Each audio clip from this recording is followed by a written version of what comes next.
नमस्कार सभी को। तो मैं आज class 10th chapter number 1 chemical reactions and equation के नोट्स आप लोगों को दे रहा हूँ।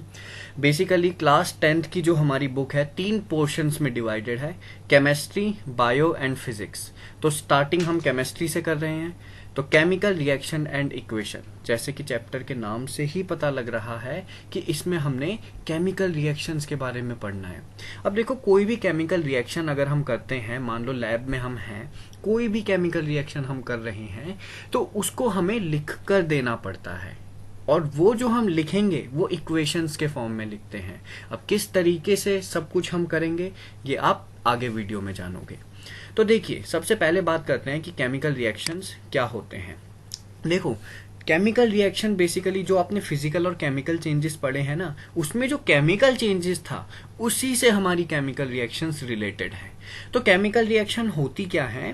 केमिकल रिएक्शन बेसिकली ऐसी रिएक्शंस होती हैं जो कि जब कोई भी रिएक्टेंट मिलते हैं और कोई नया सब्सटेंस बना देते हैं तो एक केमिकल रिएक्शन होती है। जैसे कि देखो, कुकिंग ऑफ फूड, अगर हम खाना बनाते हैं तो खाना बनाने से पहले वो जो हमारी वेजिटेबल या जो भी है वो अलग टाइप की होती है, खाना बनने के बाद उसका कंपोजिशन अलग हो जाता है। या फिर अगर हम वुड की बात करें, अगर वुड है तो लकड़ी को मैं जला रहा हूं तो लकड़ी को जला के क्या बनती है? राख बनती है। तो आप देखोगे कि पहले वुड अलग, बिल्कुल ही डिफरेंट अलग प्रॉपर्टीज थी, लेकिन वो जो हमारी ऐश बनेगी यानी कि वो राख बनेगी, उसकी totally different properties and composition होगा। तो यहाँ पे वही फिजिकल एंड केमिकल चेंजेस आ गए। तो फिजिकल एंड केमिकल चेंजेस देखिए, बेसिकली आपका जो बेसिक्स होते हैं, यानी कि बचपने में आपने ये पढ़े होंगे, 9th क्लास में भी आपका जो metals and non metals chapter था उसमें था ये। तो फिजिकल चेंजेस क्या होते हैं? देखो, कोई भी अगर हमारा चेंज है जिसमें कि सिर्फ स्टेट चेंज हो रहा है, यानी सॉलिड से लिक्विड या लिक्विड से गैस, और कोई नया सब्सटेंस नहीं बन रहा, उसको हम कहते हैं फिजिकल चेंज। जैसे मान लो कोई पेड़ है, पेड़ को आपने काट दिया, तो पहले भी वो पेड़ था, आखिरी में भी, बाद में भी वो पेड़ है कटने के बाद, तो कुछ भी उसमें चेंज नहीं होता है। कटिंग ऑफ फ्रूट्स, पहले भी वो फ्रूट्स हैं, बाद में भी फ्रूट्स रहेंगे, तो इसमें ना कोई नई चीज फॉर्म नहीं होती। बट हम केमिकल चेंजेस की जब भी बात करेंगे तो इसमें हमेशा एक नया सब्सटेंस फॉर्म होता है। जैसे कि ऊपर मैंने बताया था, वही कुकिंग ऑफ फूड या burning of paper, rusting of iron, ये सारे हमारे केमिकल चेंजेस के एग्जाम्पल हैं। ठीक है, अब देखो, हमें पता कैसे चलेगा कि कोई केमिकल चेंज हुआ है? मान लो 2 केमिकल्स हैं, एक केमिकल ए है और एक केमिकल बी है। अगर मैं दोनों को मिला दूं, अब हमें पता कैसे चलेगा कि यार इसमें केमिकल चेंज हुआ है? सबसे पहली चीज है कि स्टेट चेंज हो जाएगी। मान लो जैसे सॉलिड है तो मे बी सॉलिड से लिक्विड बन सकता है या लिक्विड से गैस बन सकता है, यानी कि स्टेट चेंज होगी, हम कह सकते हैं कि वो एक केमिकल चेंज है। कलर चेंज हो सकता है काफी बार। अब जब एक्सपेरिमेंट्स करोगे अपने लैब में, आप देखोगे 2 चीजों को मिला दोगे तो कोई अलग ही कलर बन जाता है। तो अगर कलर चेंज हो रहा है तो भी केमिकल चेंज है।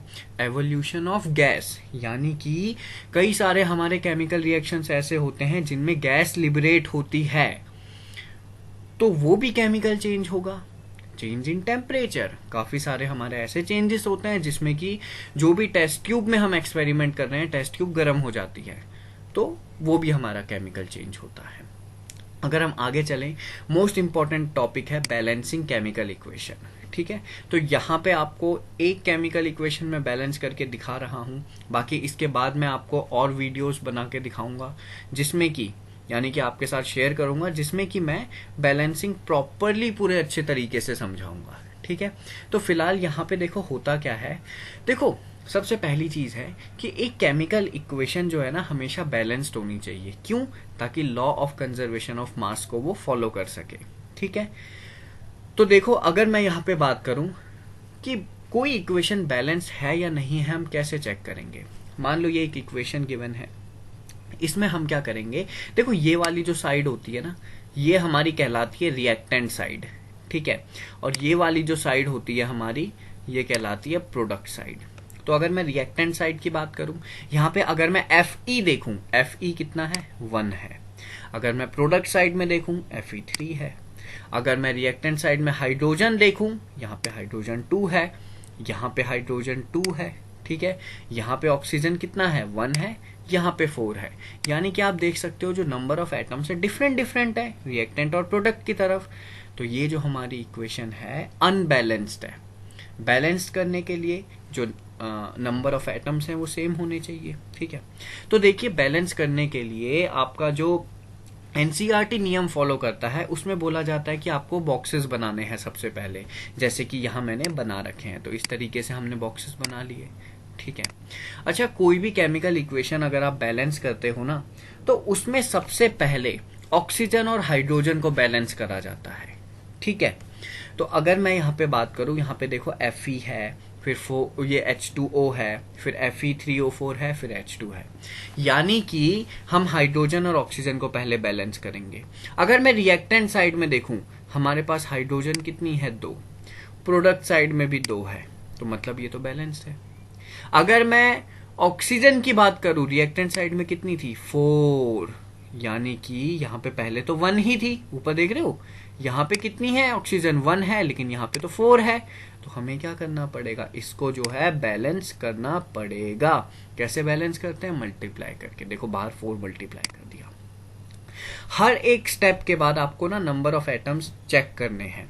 अब दोबारा देखें अगर हम, तो यहाँ पे Fe1 है, यहाँ पे Fe3 है, चलो इसे तो बाद में बैलेंस करेंगे। अब मैं ऑक्सीजन की बात करता हूँ, यहाँ पे ऑक्सीजन 4 है, यहाँ पे भी ये 4 इससे मल्टीप्लाई हो जाएगा, तो यहाँ पे भी 4 है, यानी कि ये बैलेंस्ड है, ठीक है। अगर मैं हाइड्रोजन की बात करूं, तो यहाँ पे देखो, यहाँ पे कितना है 2 है हाइड्रोजन, और यहाँ पे कितना हो गया 4, और ये इससे मल्टीप्लाई होगा, यानी कि यहाँ पे हाइड्रोजन हो गए 8, और यहाँ पे हाइड्रोजन 2 है, ठीक है। तो इसका मतलब यहाँ पे हमें हाइड्रोजन के आगे 4 लगाना पड़ेगा। अब क्या होगा, देखो 4 2 जा 8, यहाँ भी 8 हाइड्रोजन हो गए, यहाँ पे 4 2 जा 8, यहाँ भी 8 हाइड्रोजन हो गए, यानी कि ऑक्सीजन और हाइड्रोजन तो बैलेंस हो गए। ऑक्सीजन कितना है 4 1 जा 4, यहाँ पे भी 4, हाइड्रोजन 4 2 जा 8, यानी कि यहाँ पे भी 4 2 जा ये 8, हाइड्रोजन और ऑक्सीजन बैलेंस हो गए। अब आगे चलते हैं। अब अगर मैं बात करूं Fe की, यहाँ पे Fe कितना है 3 है, लेकिन यहाँ पे 1 है, दैट मीन्स यहाँ पे हम 3 मल्टीप्लाई कर देंगे Fe के साथ। अब Fe भी बैलेंस्ड हो गया। फिर इनको बॉक्सेस से बाहर निकाल देंगे ऐसे, 3Fe प्लस 4H2O, ये रहेगा Fe3O4 प्लस 4H2, ठीक है। तो ये हमारी एक बैलेंस्ड केमिकल इक्वेशन कहलाएगी, ठीक है। देखो होता क्या है कि आप कोई भी लैब में अगर मान लो केमिकल ए और केमिकल बी मिला रहे हो, ठीक है, तो उसको हमें क्या बोलते हैं, केमिकल इक्वेशंस की फॉर्म में लिखना पड़ता है। कोई भी केमिकल रिएक्शन अगर आप लैब में कर रहे हो उसको लिखना जरूरी होता है, और लिखते कैसे हैं, केमिकल इक्वेशंस की फॉर्म में। यानी कि जो आपने ये देखी ना, ये केमिकल इक्वेशन था, इसमें क्या हुआ, लोहे के साथ पानी मिलाया गया, ये जो Fe है आयरन के साथ पानी ऐड किया गया, तो इसने हमें Fe3O4 और हाइड्रोजन दिया, ठीक है। तो अब देखो बेसिकली होगा क्या कि अगर मैं इधर लिखता आयरन प्लस वाटर, तो वो आपकी वर्ड इक्वेशन होती, लेकिन मैंने इनके ना सिंबल से लिखा है, क्योंकि वर्ड इक्वेशन भी काफी लंबी होती है याद करने में, लेकिन सिंबल अगर आप याद करो तो इजी है। देखो कितना छोटा बन गया है केमिकल इक्वेशन, ठीक है। तो बेसिकली साइंटिस्ट लोगों ने इनको निकनेम दिए हुए हैं, ये जो भी सिंबल होते हैं ना इनके निकनेम होते हैं, ताकि आप इजीली इन्हें रिमेंबर कर सको, ठीक है। अब यहाँ बहुत इंपॉर्टेंट चीज आती है कि केमिकल रिएक्शंस आपने लिखनी सीख ली, किस तरीके से लिखी जाती है, केमिकल इक्वेशंस बनानी सीख ली। अब केमिकल रिएक्शन कितने टाइप के होते हैं ये आप लोग जानेंगे, ठीक है। तो देखिए अगर मैं केमिकल रिएक्शंस की बात करूं, सबसे पहला केमिकल रिएक्शन होता है कॉम्बिनेशन रिएक्शन। कॉम्बिनेशन का मतलब ही होता है कंबाइन होना, यानी कि दो चीजों का मिलना, ठीक है। अच्छा, कॉम्बिनेशन रिएक्शन ऐसे रिएक्शन होते हैं जिसमें 2 या 2 से ज्यादा रिएक्टेंट कंबाइन होते हैं और एक सिंगल प्रोडक्ट देते हैं, वो होता है कॉम्बिनेशन रिएक्शन। एग्जाम्पल है, जैसे ये देखो हाइड्रोजन देख रहे हो, क्लोरीन देख रहे हो, ये 2 रिएक्टेंट है ना हमारे पास, ये 2 रिएक्टेंट मिलके क्या दे रहे हैं, सिंगल प्रोडक्ट, कॉम्बिनेशन रिएक्शन। यहां देखो CaO और H2O है, बहुत इंपॉर्टेंट इक्वेशन है। क्विकलाइम और पानी को मिलाया तो ये क्या दे रहे हैं, 2 रिएक्टेंट हैं ये, और ये सिंगल प्रोडक्ट दे रहे हैं, combination reaction. Burning of coal, जो कोयला आप जलाते हो ना, उसकी इक्वेशन ये है C+O2, यानी कि 2 रिएक्टेंट हैं और सिंगल प्रोडक्ट है। ये सारे हमारे कॉम्बिनेशन रिएक्शंस के एग्जांपल हैं। नेक्स्ट रिएक्शन आती है डिकम्पोजिशन रिएक्शन। डिकम्पोजिशन रिएक्शन ना कॉम्बिनेशन रिएक्शन का अपोजिट होता है। कॉम्बिनेशन रिएक्शन में क्या था, दो या दो से ज्यादा रिएक्टेंट थे और सिंगल प्रोडक्ट दे रहे थे, लेकिन यहाँ पे अब सिंगल रिएक्टेंट होगा और वो टूट के दो या दो से ज्यादा प्रोडक्ट देगा। ठीक है, the reaction in which a single reactant breaks down to give two और more product is known as decomposition reaction. यानी कि ऐसे रिएक्शन जिसमें कि एक सिंगल रिएक्टेंट ब्रेक होता है और दो या दो से ज्यादा प्रोडक्ट देता है, तो वो कहलाता है डिकम्पोजिशन रिएक्शन। ठीक है, यहाँ पे आपके एग्जाम्पल भी दे रखे हैं। CaCO3 सिंगल रिएक्टेंट है, इसने दो प्रोडक्ट दे दिए। ठीक है, अच्छा डिकम्पोजिशन रिएक्शन की पता है पहचान क्या होती है? एरो के ऊपर इसमें यहाँ पे लिखा रहता है, या तो हीट लिखा होगा या इलेक्ट्रिसिटी लिखा होगा या सनलाइट लिखा होगा। हीट, इलेक्ट्रिसिटी, सनलाइट, तीनों में से कुछ भी लिखा हो सकता है। आप तुरंत पहचान जाना डिकम्पोजिशन रिएक्शन है। ठीक है, तो यहाँ पे भी देखो सिंगल रिएक्टेंट है। ठीक है, फेरस सल्फेट बहुत इंपॉर्टेंट इक्वेशन है, एग्जाम में आती है। और इस सिंगल रिएक्टेंट ने ब्रेक होके क्या क्या दिया, ferric oxide, sulphur dioxide, sulphur trioxide, यानी कि तीन चीजें दे दी। तो ये सिंगल रिएक्टेंट था और इसने तीन प्रोडक्ट दे दिए, डिकम्पोजिशन रिएक्शन। यहाँ भी देखिए, ये भी इंपॉर्टेंट इक्वेशन है, ये बैलेंस करने को आती है, इसका तो रट्टा मार लेना है आप लोगों को। तो ये जो है लेड नाइट्रेट PbNO3, इसको हीट दी तो ये लेड ऑक्साइड, नाइट्रोजन डाइऑक्साइड और ऑक्सीजन गैस, यानी कि अगेन क्या, सिंगल रिएक्टेंट और इसने तीन प्रोडक्ट दे दिए। तो मतलब डिकम्पोजिशन रिएक्शन ऐसी ही रिएक्शन है जिसमें एक सिंगल रिएक्टेंट होता है और दो या दो से ज्यादा प्रोडक्ट दे देता है। ठीक है, अच्छा आगे की बात करते हैं। अब देखिए क्या है 2AgBr। ठीक है, सिल्वर ब्रोमाइड, बहुत इंपॉर्टेंट इक्वेशन है ये। पता है आपको क्वेश्चन ऐसे आ सकता है कि कौन सी चीज या कौन सी केमिकल इक्वेशन या कौन सी केमिकल रिएक्शन इन्वॉल्व होती है ब्लैक एंड व्हाइट फोटोग्राफी में। तो ब्लैक एंड व्हाइट फोटोग्राफी की ये जो इक्वेशन है वो ये रही। ठीक है, इसमें सिल्वर ब्रोमाइड यूज होता है, जो कि सनलाइट के प्रेजेंस में सिल्वर और ब्रोमाइड इन चीजों में डिकम्पोज हो जाता है, यानी कि ब्रेक हो जाता है। ठीक है, नेक्स्ट अगर हम बात करें, नेक्स्ट रिएक्शन है डिस्प्लेसमेंट रिएक्शन। देखो डिस्प्लेसमेंट रिएक्शन ये भी काफी इंपॉर्टेंट रिएक्शन है। इसमें क्या होता है, एक ज्यादा रिएक्टिव एलिमेंट एक कम रिएक्टिव एलिमेंट को उसकी जगह से हटा देता है। ठीक है, जैसे मान लो ये Fe है और यहाँ CuSO4 है। ठीक है, डिस्प्लेसमेंट रिएक्शन में याद रखना, एक जगह सिंगल चीज होगी और दूसरी जगह ये कंपाउंड होगा पूरा। ठीक है, एक जगह सिंगल चीज है और दूसरी जगह क्या है, कंपाउंड है। तो बेसिकली अगर यहाँ आप देखो तो Fe को CuSO4 के साथ हमने जोड़ दिया, Fe को ठीक है ऐड किया CuSO4 के साथ। अब ये जो Fe है ना, ये Cu यानी कॉपर से ज्यादा रिएक्टिव है, तो ये Fe क्या करेगी, कॉपर को यहां से भगा देगी और इसकी जगह ले लेगी। आप देख सकते हैं Fe ने Cu को हटा दिया और SO4 के साथ खुद चले गया। तो FeSO4 प्लस Cu ये हमारा डिस्प्लेसमेंट रिएक्शन है। ठीक है, कॉपर को उसकी जगह से डिस्प्लेस कर दिया ना इसने, क्योंकि Fe यानी कि आयरन ज्यादा रिएक्टिव मेटल था, इसने कॉपर को उसकी जगह से हटा के खुद जगह ले ली। तो ये डिस्प्लेसमेंट रिएक्शन है। ठीक है, अगला आप देख सकते हैं Zn प्लस CuSO4। ठीक है, इसने Cu को अपनी जगह से हटा दिया, ये बना ZnSO4 plus Cu। Again this is a displacement reaction, बहुत इंपॉर्टेंट रिएक्शन है। नेक्स्ट आती है डबल डिस्प्लेसमेंट रिएक्शन। अच्छा, डिस्प्लेसमेंट रिएक्शन में एक साइड ये सिंगल एलिमेंट था और दूसरे साइड कंपाउंड था, लेकिन डबल डिस्प्लेसमेंट रिएक्शन में दोनों साइड कंपाउंड हो गए। देखो Na2SO4 और BaCl2। ठीक है, अब यहाँ पे होता क्या है, देखो इसको समझने का तरीका अलग है लेकिन इसकी इक्वेशन अलग है हमारी। ठीक है, आई एम सॉरी, डेफिनेशन अलग है। ठीक है, समझने का तरीका अलग है और इसकी डेफिनेशन अलग है। जैसे यहाँ देखो Na है ना, NaSO4 के साथ है, तो अब ये Na चले जाएगा Cl2 के साथ और ये जो SO4 है ये चले जाएगा Bu के साथ। यानी कि ऊपर तो एक ही एलिमेंट डिस्प्लेस कर रहा था दूसरे एलिमेंट को, यहाँ पे दोनों एक दूसरे की जगह ले लेंगे, यानी कि एक दूसरे की जगह ना एक्सचेंज कर लेंगे ये। ठीक है, बोलेंगे Na को कि तू Cl2 के साथ चले जा और Ba हमारा चले जाएगा SO4 के साथ। ठीक है, Na चले गया Cl2 के साथ और Ba चले गया SO4 के साथ, ठीक है। तो ये बना BaSO4 प्लस 2 NaCl। लेकिन इसको डिफाइन किस तरीके से हम करते हैं? ये है the reaction in which exchange of ions between reactants take place. देखो ये दोनों रिएक्टेंट है ना, और यहां पे क्या हो रहा है? आयंस का एक्सचेंज हो रहा है, ठीक है। तो जहां पे भी आयंस का एक्सचेंज होता है रिएक्टेंट वाले पोर्शन में, वो हमारा कहलाता है double displacement reaction. So this is a double displacement reaction. बहुत इंपॉर्टेंट रिएक्शन है, ठीक है, आपके एग्जाम में जरूर आएगी है। तो यहाँ 4 टाइप की रिएक्शन पूरी होती हैं, ठीक है। अब यहाँ पे मैं 2-3 टाइप की आपको रिएक्शन और लिखा रहा हूं, ठीक है। ये जैसे कि स्टार्टिंग करते हैं एक्सोथर्मिक रिएक्शन से। देखो कई बार ना आप जब एक्सपेरिमेंट करोगे तो आपकी टेस्ट ट्यूब ना बाहर से गर्म हो जाएगी, ठीक है। वो जो टेस्ट ट्यूब गर्म हो जाती है उसको हम बोलते हैं एक्सोथर्मिक रिएक्शन। यानी एक्सोथर्मिक रिएक्शन हमारी ऐसी रिएक्शंस होती हैं जो कि हीट बाहर देती हैं, ठीक है। जैसे कि एग्जांपल है CaO प्लस H2O, इसने दिया CaOH2, ठीक है, और साथ में दी हीट।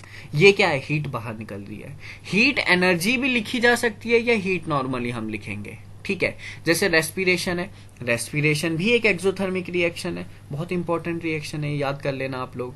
तो इसमें भी ये एनर्जी बाहर रिलीज करता है, तो रेस्पिरेशन भी हमारा क्या है? एक एक्सोथर्मिक रिएक्शन है।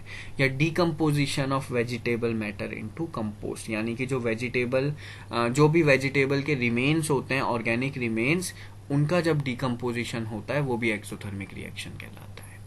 सो ये आपके एक्सोथर्मिक रिएक्शंस है। नेक्स्ट आपका आता है एंडोथर्मिक रिएक्शंस। देखो एंडोथर्मिक रिएक्शन ऐसे रिएक्शन होते हैं जो हीट को एब्जॉर्ब करते हैं, ठीक है। जैसे कि यहाँ पे एग्जांपल है, देखो यहाँ पे जो आपके ज्यादातर डीकम्पोजिशन रिएक्शन है वो सारी एंडोथर्मिक होती है, सॉरी, ठीक है। यहाँ देखो CaCO3 है, इसको हमने हीट दी, तो हीट देने के बाद ये CO और H2O बन गया। ये मतलब बाहर कोई हीट नहीं रिलीज करेंगे, ठीक है। जैसे मान लो मेरे को कोई भी एक चीज दे दी, ठीक है, उसको मेरे को तोड़ना है तो मैं उसे हीट दूंगा, ठीक है। और कुछ चीज ऐसी होती हैं जिन्हें टूटने के बाद हीट निकलती है, यानी कि जो रिएक्शंस जिनमें टेस्ट ट्यूब बाहर से गर्म हो जाती है वो हमारी है एक्सोथर्मिक रिएक्शन, और वो रिएक्शंस जिनमें टेस्ट ट्यूब को हमें बाहर से हीट देनी पड़ती है वो होती है एंडोथर्मिक रिएक्शन, ठीक है। जैसे ये CaCO3 को हम हीट देंगे तो ये CaO और CO2 बन जाएगा, यानी कि ये कैल्शियम कार्बोनेट है, इसको हीट दिया तो ये क्विक लाइम यानी कि कैल्शियम ऑक्साइड और वाटर बना देगा। एक और रिएक्शन है बहुत इंपॉर्टेंट जिसका नाम है प्रेसिपिटेशन रिएक्शन। देखो प्रेसिपिटेशन रिएक्शन क्या होती है? ऐसी रिएक्शन जिसमें कि एक इनसॉल्यूबल सॉल्ट फॉर्म होता है, ठीक है। मान लीजिए मैंने 2 केमिकल्स मिलाए, एक केमिकल का नाम है A और एक का नाम है B। जब दोनों को मिलाऊंगा तो एक आपका ना प्रेसिपिटेट उसमें फॉर्म हो जाएगा, एक पाउडर टाइप का फॉर्म हो जाएगा जो कि उस रिएक्शन में या वो जो सॉल्यूशन है उसमें मिक्स नहीं होगा। इनसॉल्यूबल मतलब जो घुल नहीं सकता, तो एक ऐसा सॉल्ट फॉर्म हो जाएगा जो कि इनसॉल्यूबल होगा, यानी कि घुल नहीं सकता, वो हमारा कहलाता है प्रेसिपिटेशन रिएक्शन। जैसे यहाँ पे है Na2SO4, वही ये आपके देखो डबल डिस्प्लेसमेंट रिएक्शन का भी है और वही हमारा प्रेसिपिटेशन रिएक्शन का भी है, यानी कि डबल डिस्प्लेसमेंट रिएक्शंस को हम प्रेसिपिटेशन रिएक्शंस भी कहेंगे। तो यहाँ पे हमने क्या करा, Na2SO4 को BaCl2 के साथ मिलाया तो इसमें ये बना BaSO4, यानी कि ये जो BaSO4 है ना ये हमारा प्रेसिपिटेट होता है, एक व्हाइट कलर का पाउडर टाइप का फॉर्म हो जाएगा जो मिक्स नहीं होगा आगे फर्दर, ठीक है। बहुत इंपॉर्टेंट चीज है ये। तो BaSO4 और NaCl ये दे देगा, ठीक है। अब यहाँ अगला है, देखो यही चीज लिख रखी है, BaSO4 हमारा प्रेसिपिटेट के फॉर्म में ये निकल जाता है, ठीक है। नेक्स्ट जो हमारा है वो है ऑक्सीडेशन। देखो ऑक्सीडेशन एक ऐसा रिएक्शन होता है जिसमें किसी भी एलिमेंट के साथ ना ऑक्सीजन ऐड होता है या हाइड्रोजन रिमूव होता है। 10th क्लास में ये हाइड्रोजन रिमूव होने वाले नहीं आते आपके पास, ठीक है। आपको बस ये याद रखना एडिशन ऑफ ऑक्सीजन, ठीक है।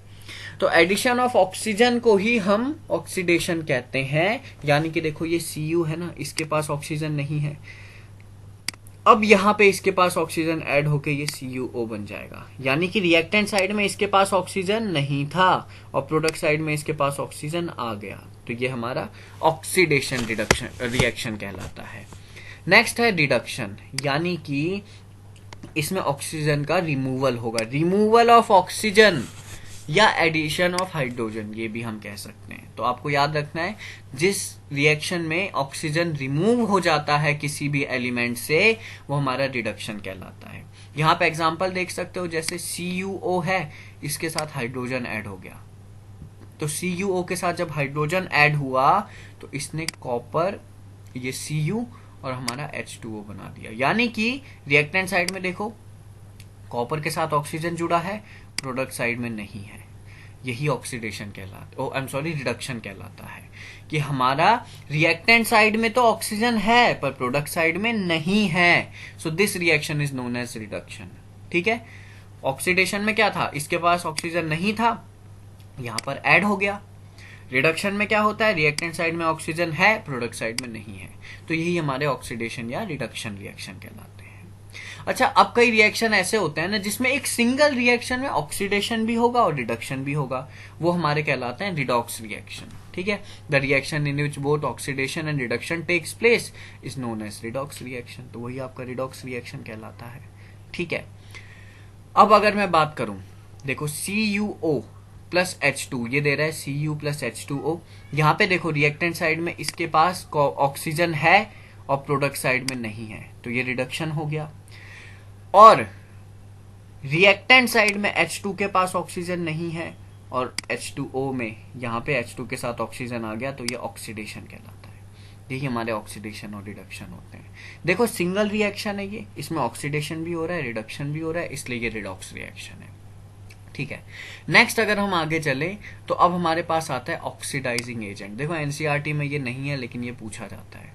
देखो ऑक्सीडाइजिंग एजेंट क्या होते हैं, ऐसे सब्सटेंस जो खुद ऑक्सीडाइज होते हैं और दूसरे को, आई एम सॉरी, ऐसे सब्सटेंस जो दूसरे सब्सटेंस को ऑक्सीडाइज करते हैं और खुद रिड्यूस होते हैं, उन्हें बोला जाता है ऑक्सीडाइजिंग एजेंट। यानी कि रिएक्टेंट साइड से इन्हें हमें पिक करना होता है, जो भी ऑक्सीडाइजिंग एजेंट हम देखेंगे रिएक्टेंट साइड में देखेंगे, यानी कि जो खुद रिड्यूस हो रहा है और दूसरे को ऑक्सीडाइज करा रहा है। देखो इसको याद रखने का तरीका क्या है, किसी भी केमिकल रिएक्शन में जहां पे रिडक्शन हो रहा हो वही हमारा ऑक्सीडाइजिंग एजेंट होता है। रिडक्शन किससे हो रहा है, CuO का हो रहा है। देखो ऑक्सीडाइजिंग एजेंट हम पिक करेंगे reduction, I am sorry, reactant वाले साइड से ही। ठीक है, ये जो रिएक्टेंट वाला साइड है यहीं से हमें पिक करना है ऑक्सीडाइजिंग एजेंट। तो ऑक्सीडाइजिंग एजेंट क्या है, जिसमें रिडक्शन हो रहा हो, यानी कि CuO में हो रहा है ना रिडक्शन, तो ये हमारा ऑक्सीडाइजिंग एजेंट है। कई बच्चे क्या करते हैं, जो हमारा ऑक्सीडाइजिंग एजेंट है यहां से पिक करते हैं, गलत है, यहां से कभी पिक करना ही नहीं है, रिएक्टेंट साइड से करना है। तो जिसमें रिडक्शन हो रहा है वो हमारा ऑक्सीडाइजिंग एजेंट है। ठीक है, तो यहाँ CuO में रिडक्शन हो रहा है तो ये हमारा ऑक्सीडाइजिंग एजेंट है। ये देखो यहाँ लिखा है ना, CuO इज ऑक्सीडाइजिंग एजेंट। आगे बात करें रिड्यूसिंग एजेंट क्या होते हैं, जो दूसरों को रिड्यूस करते हैं और खुद ऑक्सीडाइज होते हैं। यानी कि इस रिएक्शन में पूछे रिड्यूसिंग एजेंट क्या है, जिसमें ऑक्सीडेशन हो रहा हो, जिसमें ऑक्सीडेशन हो रहा हो वो रिड्यूसिंग एजेंट है, यानी कि H2। ठीक है, बताया था कि रिएक्टेंट साइड से लेना है, तो जिसमें ऑक्सीडेशन हो रहा है वो हमारा रिड्यूसिंग एजेंट है और जिसमें रिडक्शन हो रहा है ये हमारा ऑक्सीडाइजिंग एजेंट है। ठीक है, यहां देख सकते हैं H2 रिड्यूसिंग एजेंट है, तो यही आपके ऑक्सीडाइजिंग एंड रिड्यूसिंग एजेंट भी कहलाते हैं। ठीक है, नेक्स्ट जो हमारा आता है वो आता है कोरोशन। देखो कोई भी अगर हमारा मेटल होता है ना, वो हम बोलते हैं कि यार ये हमारा खराब होने लग गया है, ये लोहा खराब हो गया है, या कॉपर ग्रीन कलर का होने लग गया है, चांदी काली पड़ने लगी है, वो कोरोशन होता है। ठीक है, जब कोई भी मेटल किसी एसिड के कांटेक्ट में आने से या मॉइस्चर के कांटेक्ट में आने से जब वो खराब होने लगता है, वही हमारा कोरोशन कहलाता है। जैसे लोहे में जंग लगता है, लोहा हमारा खराब होने लगता है तो उसको कोरोशन कहते हैं। ठीक है, तभी देखो जैसे कूलर वगैरह होते हैं जो हमारे घर में, हर साल उसे पेंट किया जाता है ताकि उसमें रस्टिंग ना हो। दूसरी चीज है ग्रीन कोटिंग ऑन कॉपर। ठीक है, जो हमारा कॉपर है ना वो हरे कलर का होने लगता है टाइम के साथ साथ, तो उसमें जो ग्रीन कोटिंग है वो भी कोरोशन है। चांदी काले पड़ने लगती है। ठीक है, फिर देखो घर में जो हमारी मदर वगैरह होती हैं वो उसे सुनार के पास ले जाती हैं पॉलिश करवाने के लिए। ठीक है, तो वो चांदी काली पड़ने का भी कारण कोरोशन ही है, या चांदी का काला पड़ने को हम कोरोशन कहते हैं। अच्छा, कोरोशन से बच कैसे सकते हैं? पेंट करके, जैसे मैंने बताया था, ल्यूब्रिकेंट्स यूज करके, ग्रीसिंग करके, साइकिल के चेन वगैरह में ग्रीस लगाते हैं ना, वो जंग से बचने के लिए लगाया जाता है, या गैल्वेनाइजेशन, इसमें क्या होती है, ज्यादातर जिंक की कोटिंग कराई जाती है। ठीक है, फिर आता है रेंसिडिटी। देखो रेंसिडिटी में क्या होता है, ऊपर तो हमारा मेटल खराब हो रहा था कोरोशन में, रेंसिडिटी में हमारा खाना खराब होता है, यानी कि हम जो भी फूड कुक करते हैं उसमें देखो फैट्स एंड ऑयल्स होती है। ठीक है, तेल तो पड़ता ही पड़ता है, और वैसे भी फूड के अंदर फैट्स एंड ऑयल्स हैं। ठीक है, अब वो जब ऑक्सीडाइज होते हैं तो वो खराब हो जाते हैं। जैसे घर में कभी कभार बोलते हैं ना कि आज दाल खराब हो गई है, सब्जी खराब हो गई है, वो कब होती है? जब वो सब्जी हमारी ना ऑक्सीजन के कांटेक्ट में आ जाती है। अगर हम उसे टाइट किसी बॉक्स में रख दें, किसी टिफिन में रख दें, तब वो खराब नहीं होगी, लेकिन बाहर छोड़ दो तो वो खराब हो जाएगी। ठीक है, सो प्रिवेंशन फ्रॉम रेंसिडिटी, रेंसिडिटी से कैसे बच सकते हो? एंटीऑक्सीडेंट्स ऐड करके। ठीक है, फूड को टाइट कंटेनर में पैक करके। और आप देखोगे जो लेज वगैरह ये सब होते हैं ना, इनके पैकेट देखो, आप देखो गांव में जाओगे तो वो बोलते हैं खाली इनमें हवा भरी हुई होती है, लेकिन पता है वो जो हवा है ना, वो नाइट्रोजन है। नाइट्रोजन क्या करती है, फूड की लाइफ को बढ़ा देती है। ठीक है, तभी लेज वगैरह एक बार पैक करे हुए 6 महीने तक चलते हैं। उनका रीजन यही है कि उनके अंदर नाइट्रोजन भरी जाती है। ठीक है, तो उनमें जो हवा है वो हवा नहीं, वो नाइट्रोजन है। ठीक है, नाइट्रोजन लाइफ बढ़ा देती है किसी भी चीज की। तो इसीलिए जो हमारे चिप्स वगैरह होते हैं वो नाइट्रोजन के फ्लश्ड बैग्स में यूज करे जाते हैं। और खाने को रेफ्रिजरेट करने से भी रेंसिडिटी से बचाया जा सकता है। ठीक है, तो यहाँ आपके चैप्टर की पूरी थ्योरी खत्म होती है। अब हम क्वेश्चन आंसर्स पे चलते हैं। ठीक है, देखो सबसे पहले एक क्वेश्चन जो आपका पेज नंबर 6 का है, मोस्ट इंपॉर्टेंट क्वेश्चन है, एग्जाम में बहुत बार आता है। ठीक है, इसमें क्या बोला गया है कि मैग्नीशियम रिबन को ना, देखो मैग्नीशियम रिबन वाली एक्टिविटी आप लोगों के स्कूल्स में कराई जाएगी कि उसमें मैग्नीशियम रिबन लिया जाएगा और मैग्नीशियम रिबन को बर्न करा जाएगा। ठीक है, पर मैग्नीशियम रिबन को बर्न करने से पहले ना उसे पता है जो सैंड पेपर होता है उससे रब करा जाता है। तो सैंड पेपर से रब करने का क्या कारण है? देखो जो मैग्नीशियम होता है एक बहुत रिएक्टिव मेटल होता है, और जब वो एयर की कांटेक्ट में आता है तो उसमें ना एक मैग्नीशियम डाइऑक्साइड की लेयर बन जाती है। ठीक है, और ये मैग्नीशियम डाइऑक्साइड की लेयर ना उसे जलने से रोकती है। तो इसीलिए पहले सैंड पेपर से साफ करेंगे, फिर उसे अच्छे से हम जला देंगे।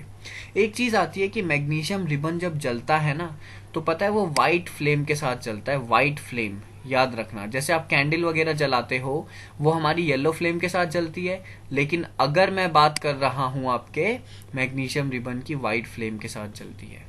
ठीक है, और जलने के बाद जो इसे राख बनेगी ना, वो भी व्हाइट कलर का पाउडर होगा। ठीक है, व्हाइट कलर का पाउडर फॉर्म होगा। याद रखना, मैग्नीशियम रिबन जो है व्हाइट फ्लेम के साथ जलता है, साथ ही साथ इसमें जो पाउडर फॉर्म होता है, ठीक है, वो भी व्हाइट कलर का होता है। ये एग्जाम में आ सकता है। ठीक है, ये याद रखिएगा। वैसे तो स्टार्टिंग में है चैप्टर में, लेकिन मैंने यहाँ पे कवर कर दिया आपका। फिर ये जो है आपकी जो केमिकल इक्वेशंस होती हैं वो बैलेंस्ड लिखनी थी हमें। ठीक है, तो वो इस तरीके से मैंने करेक्ट बैलेंस करके आपको लिख रखी है, आप लोग यहाँ से देख सकते हैं। ठीक है, और बाकी ये बैलेंसिंग कैसे करी जाती है, अगर किसी को सही से नहीं समझ आई है तो बाकी मैं और वीडियोस बनाऊंगा, उसमें आप लोगों को ये चीज मैं क्लियर कर दूंगा। ठीक है, यहाँ पे क्या था, वर्ड इक्वेशन गिवन थी। ठीक है, अच्छा आपने देखा होगा कई सारी केमिकल इक्वेशन होती हैं जिसके साथ ना ऐसे लिखा जाता है, ये AQ लिखा जाता है, S लिखा जाता है, L लिखा जाता है, G लिखा जाता है। देखो S का मतलब होता है सॉलिड। ठीक है, कोई भी चीज सॉलिड स्टेट में है तो S लिखा जाएगा, कोई भी चीज लिक्विड स्टेट में है तो L लिखेंगे, गैसियस स्टेट में है तो S लिखेंगे, और अगर कोई भी चीज पानी के साथ मिक्स हो रखी है तो वो एक्वस कहलाती है, AQ। ठीक है, ये देखो लिखना जरूरी नहीं होता एग्जाम में, अगर पूछा गया है, देखो ये आपका ना पेज नंबर 6 का क्वेश्चन नंबर 3 में ही पूछा गया है सिर्फ, बाकी किसी में नहीं पूछा जाता। ठीक है, आप में देखो ये मैंने क्वेश्चन सेकंड के बी पार्ट इंपॉर्टेंट लिखा है, एग्जाम में अभी अभी जो एग्जाम हुए थे उसमें भी आया था ये। ठीक है, और ये वाले भी कभी कभार पूछ लेते हैं, तो फिजिकल स्टेट आपको याद रखनी है, रट्टा मारना पड़ेगा इसका, क्योंकि आपने थोड़ी ये चीज देखी है, आपको लैब्स वगैरह में कराए दिखाए नहीं जाते ये चीज। ठीक है, खैर कोई बात नहीं, तो ये फिजिकल स्टेट्स होते हैं। ठीक है, तो मैंने आपको वो जो वर्ड इक्वेशन हमें दी है उसे मैंने इस तरीके से कन्वर्ट करके लिख रखा है, आप लोग देख सकते हैं। ठीक है, बाकी जो नेक्स्ट वीडियो बनाऊंगा उसमें ये चीज क्लियर होगी। ठीक है, अच्छा, जो पेज नंबर 9 का क्वेश्चन है उसमें पूछा गया है a solution of substance x is used for white washing. देखो, वैसे तो व्हाइट वॉशिंग के लिए यूज होता है CaOH2 कैल्शियम हाइड्रोक्साइड, लेकिन यहां पे पूछा गया है कि जो एक सब्सटेंस X है जिसका सॉल्यूशन यूज किया जाता है, उस सब्सटेंस का नाम है CaO, और उसका वो जो सॉल्यूशन बनाया जाता है वो होता है कैल्शियम हाइड्रोक्साइड। अगर हमें पूछा गया होता which substance is use for white washing, हम लिखेंगे CaOH2। लेकिन अगर ये पूछा गया किस सब्सटेंस का सॉल्यूशन यूज होता है, तो वो है CaO। मोस्ट इंपॉर्टेंट क्वेश्चन है, ये भी आपके एग्जाम में आता है, लेकिन जनरली बच्चे क्या करते हैं, याद ही नहीं करते इसे। इसमें ये कैल्शियम हाइड्रोक्साइड लिख लेते हैं फर्स्ट का आंसर, बिल्कुल रॉन्ग है। पहला है CaO, और सेकंड फिर आपको इक्वेशन लिखने को बोली है वाटर के साथ, तो आप ऐसे लिख सकते हैं।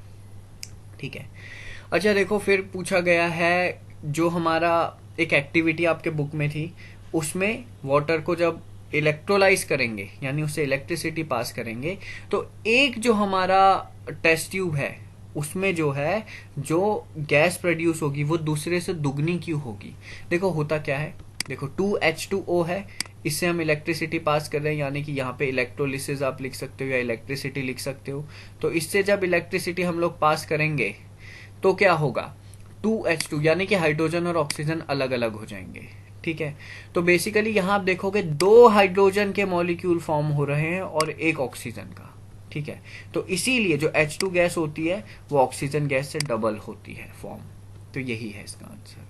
पेज नंबर 13 में बोला गया है कि कॉपर को, मतलब कॉपर सल्फेट सॉल्यूशन है, उसमें जब आयरन डाला जाता है तो कलर क्यों चेंज होता है सॉल्यूशन का। देखो बेसिकली अगर आयरन की बात करें ना, आयरन कॉपर से ज्यादा रिएक्टिव है, तो वो कॉपर को कॉपर सल्फेट सॉल्यूशन से डिस्प्लेस कर देगा, जिसकी वजह से कलर चेंज हो जाएगा। यहाँ लिखा है Fe + CuSO4, Fe ये Cu को जगह से हटा देगा और खुद इसकी जगह आ जाएगा। बाकी अगेन आपको क्या बेसिकली ये आप देख सकते हैं। तो यहाँ आपको क्वेश्चन नंबर 2 में एक डबल डिस्प्लेसमेंट रिएक्शन का एग्जाम्पल देना है। ठीक है, तो इसमें आप लिख सकते हो NaOH + HCl, ये देगा NaCl + H2O। ठीक है, अब अगर हम नेक्स्ट क्वेश्चन की बात करें, इसमें आपको कौन सा सब्सटेंस ऑक्सीडाइज हो रहा है या कौन सा रिड्यूस हो रहा है ये बताना है। तो इधर आप देख सकते हो कि जो हमारा 4Na + O2 है, ये 2Na2O बना रहा है। इसमें जो सब्सटेंस ऑक्सीडाइज हो रहा है वो Na है। देखो कोई भी चीज ऑक्सीडाइज या रिड्यूस होती है ना, उसको रिएक्टेंट साइड से ही पिक करा जाता है। तो यहाँ देखते हो Na के पास जो है ऑक्सीजन नहीं है, लेकिन यहाँ Na के पास ऑक्सीजन है। तो यहाँ हम क्या कहेंगे, हमारा Na ऑक्सीडाइज हो रहा है और O2 रिड्यूस हो रहा है, ऐसा आप लिख सकते हो। ठीक है, नेक्स्ट यहाँ देखो, यहाँ पे CuO के पास ऑक्सीजन है, यहाँ पे नहीं है, यानी कि जो सब्सटेंस रिड्यूस हो रहा है उसका नाम है CuO, और H2 के पास यहाँ ऑक्सीजन नहीं है और यहाँ पे आ जाता है, तो ये हमारा सब्सटेंस ऑक्सीडाइज जो हो रहा है उसका नाम H2 है। ठीक है, ये आप देख सकते हैं। बाकी अगर हम आगे चले तो एक्सरसाइज में आपको पूछा गया था कि कौन सा आपका जो है इनकरेक्ट है, तो इसमें A और B इनकरेक्ट है, यानी कि लेड इज गेटिंग रिड्यूस, ये गलत है क्योंकि लेड ऑक्साइड रिड्यूस हो रहा है। सेकेंड चीज है carbon dioxide is getting reduce, ये भी गलत है क्योंकि मैंने बोला है ना रिएक्टेंट साइड से, जो भी एरो के इस तरफ जो चीज होती है वहां से हमें ऑक्सीडाइजिंग या रिड्यूसिंग एजेंट पिक करना होता है, या सब्सटेंस ऑक्सीडाइज सब्सटेंस रिड्यूस यहां से पिक करना होता है। तो PbO यानी कि लेड ऑक्साइड हमारा रिड्यूस हो रहा है। ठीक है, लेड रिड्यूस हो रहा है, A पार्ट ये गलत है क्योंकि लेड ऑक्साइड रिड्यूस हो रहा है, और कार्बन रिड्यूस हो रहा है, कार्बन ऑक्सीडाइज हो रहा है। ठीक है, तो B पार्ट में लिखा है ना carbon dioxide is getting reduce, ये भी गलत है। सो बेसिकली इक्वेशन में हो क्या रहा है, लेड ऑक्साइड हमारा रिड्यूस हो रहा है और कार्बन ऑक्सीडाइज हो रहा है, यानी कि C और D पार्ट आपके करेक्ट हैं, A और B पार्ट इनकरेक्ट है। ठीक है, इनकरेक्ट वाले लिखने थे तो ये लिख दिया। सेकंड आप देख सकते हो कि ये जो रिएक्शन है वो हमारी डिस्प्लेसमेंट रिएक्शन है। ठीक है, थर्ड वाले में आपको देखो क्या बोल रखा है कि हाइड्रोक्लोरिक एसिड में जब हम Fe यानी कि आयरन फिलिंग मिलाएंगे तो क्या होगा, इसमें हाइड्रोजन गैस प्रोड्यूस होगी और आयरन क्लोराइड फॉर्म होगा। ठीक है, तो ए पार्ट आपका करेक्ट आंसर है। नेक्स्ट है एक बैलेंस केमिकल इक्वेशन क्या होती है। एक बैलेंस केमिकल इक्वेशन ऐसी इक्वेशन होती है जिसमें हमारे जो नंबर ऑफ एटम्स है वो रिएक्टेंट और प्रोडक्ट साइड में सेम हो, और क्यों बैलेंस होनी चाहिए, ताकि law of conservation of mass को ये फॉलो करे। ठीक है, आगे आपको क्वेश्चन नंबर 5 में जो है ट्रांसलेशन दे रखा है। ठीक है, तो ये मैंने आपको बिल्कुल ट्रांसलेट करके यहाँ पे दे दी है, साथ में बैलेंस करके भी दे दी है, आप लोग देख सकते हैं। ठीक है, ये तीनों है। नेक्स्ट में आपको बैलेंस करना था, बैलेंसिंग भी आप लोगों को मैं जैसे बार बार बता रहा हूँ, एक सेपरेट वीडियो बना के ये अलग से समझाऊंगा मैं। ठीक है, और साथ ही साथ अगर आप खुद से बैलेंस करो, देखो सबसे पहले एक काम करो, बुक ओपन करो, खुद से बैलेंस करने की कोशिश करो, फिर आंसर आप वीडियो से चेक कर सकते हो। ठीक है, ये चीज आप लोगों के लिए बेटर रहेगा। तो क्वेश्चन नंबर 7 में भी यही है बैलेंसिंग। क्वेश्चन नंबर 8 में भी हमें वर्ड इक्वेशन से नॉर्मल इक्वेशन बना के बैलेंस करनी है। ठीक है, अब क्वेश्चन 10 की बात करते हैं। क्वेश्चन 10 बहुत ज्यादा इंपॉर्टेंट है। ठीक है, क्वेश्चन नंबर 10 में देखो 9th क्वेश्चन तो एंडोथर्मिक एंड एक्सोथर्मिक की आपको लिखा दिया है मैंने। तो देखो रेस्पिरेशन को एक एक्सोथर्मिक रिएक्शन क्यों माना जाता है। देखो जब रेस्पिरेशन होता है तो हमारा जो फूड होता है वो डाइजेस्ट होता है। तो इसमें क्या होता है, जो ऑक्सीजन है वो ग्लूकोज के साथ कंबाइन होता है और एनर्जी बाहर रिलीज करता है। देखो एनर्जी रिलीज हो रही है इसमें, इसलिए एक्सोथर्मिक रिएक्शन है। यहां देखो एनर्जी रिलीज हो रही है, ये रहा ग्लूकोज, इसके साथ ऑक्सीजन ऐड हुआ, इसने ये 2 प्रोडक्ट दिए और साथ में एनर्जी दी। ठीक है, तो इसीलिए एक्सोथर्मिक रिएक्शन है। बाकी आपको क्वेश्चन नंबर 12 बहुत इंपॉर्टेंट क्वेश्चन है। इसमें पूछा गया है कि हमारे को 3 इक्वेशंस लिखनी है डिकम्पोजिशन रिएक्शन की। ठीक है, जिसमें कि एनर्जी हीट के फॉर्म में सप्लाई हो, सनलाइट के फॉर्म में सप्लाई हो और इलेक्ट्रिसिटी के फॉर्म में सप्लाई हो। तो यहां देख सकते हो आप, इसमें हीट के फॉर्म में हो रही है। ठीक है, यहाँ पे ये थोड़ी गड़बड़ी है, हीट नहीं होना चाहिए, यहाँ आपका होगा सनलाइट। ठीक है, इसे बिल्कुल सही कर लीजिए, सनलाइट, SUNLIGHT। ठीक है, यहाँ आपका क्या हो रहा है, सनलाइट, आप देख सकते हैं। ठीक है, ये U है। तो यहाँ पे आपका जो सनलाइट है बेसिकली वो हमें जो AgBr है इसको क्या करेगा, इसको ब्रेक डाउन कर देगा। थर्ड है इलेक्ट्रिसिटी, ये देखिए ये रहा। तो इस तरीके से हमारा जो है एनर्जी 3 फॉर्म में दी जा सकती है। क्वेश्चन नंबर 14 बोला गया था कि हमारा जो सिल्वर नाइट्रेट है, अच्छा जब हम सिल्वर को ना जमीन से निकालते हैं तो उसमें कुछ इम्प्योरिटी होती है, वो इम्प्योरिटी है NO3 यानी नाइट्रेट नाम की। तो जो बेसिकली हमारा सिल्वर नाइट्रेट है उसमें जो सिल्वर है वो प्योर नहीं है, उसमें NO3 जुड़ रखा है। तो हम क्या करते हैं, इसमें कॉपर ऐड कर देते हैं, ताकि कॉपर क्या करेगा, Ag को बाहर निकाल देगा और NO3 के साथ खुद चले जाएगा। यानी कि ये जो Ag मिली, जो चांदी है प्योर चांदी, वो हमें मिल गई और कॉपर इस NO3 के साथ चले गया। ठीक है, तो यहाँ पे ये चीज हुई, यहाँ पे हमारा डिस्प्लेसमेंट रिएक्शन हो गया, यानी कि कॉपर सिल्वर से ज्यादा रिएक्टिव था तो उसने सिल्वर को डिस्प्लेस कर दिया उसकी जगह से। ठीक है, नेक्स्ट क्वेश्चन आता है, हमारे पास एक शाइनी ब्राउन कलर्ड एलिमेंट था जिसे हमने जलाया तो वो ब्लैक कलर का हो गया। ठीक है, तो शाइनी ब्राउन कलर एलिमेंट हमारा कॉपर होता है, कॉपर को जब जलाते हैं वो कॉपर ऑक्साइड बना लेता है। ठीक है, यही हमारा ब्लैक कलर का होता है। तो इस तरीके से आपको एक्सरसाइज के सारी चीजें मैंने लिखा दी हैं, सारे क्वेश्चन आंसर्स। बाकी के देखो जो चीज नोट्स में अवेलेबल है वो चीज मैंने आप लोगों को यहाँ पे यानी कि वीडियो में नहीं डाला है, मतलब दोबारा से नहीं डाला है, जो ये एक्सरसाइज के आंसर मैं लिखवा रहा हूँ आपको। ठीक है, और बाकी जो जो अलग थे वो मैंने करवा दिए हैं। ठीक है, बार बार लिखता तो बाद में देखो एक तो क्या होता, वीडियो भी लंबी बनती। ठीक है, और साथ ही साथ आप लोगों को फिर दोबारा एक बार चीज पीछे पढ़ लिया तो आगे दोबारा करके मेरे को नहीं लगता कि कोई फायदा था। ठीक है, आई होप आप लोगों को सारी चीजें समझ आएंगी और वीडियो आप लोगों को पसंद आएगी। ठीक है, बाकी जो भी इसकी और वीडियोस होंगी जैसे कि बैलेंसिंग वगैरह के ऊपर, वो आपको आगे मिल जाएंगी।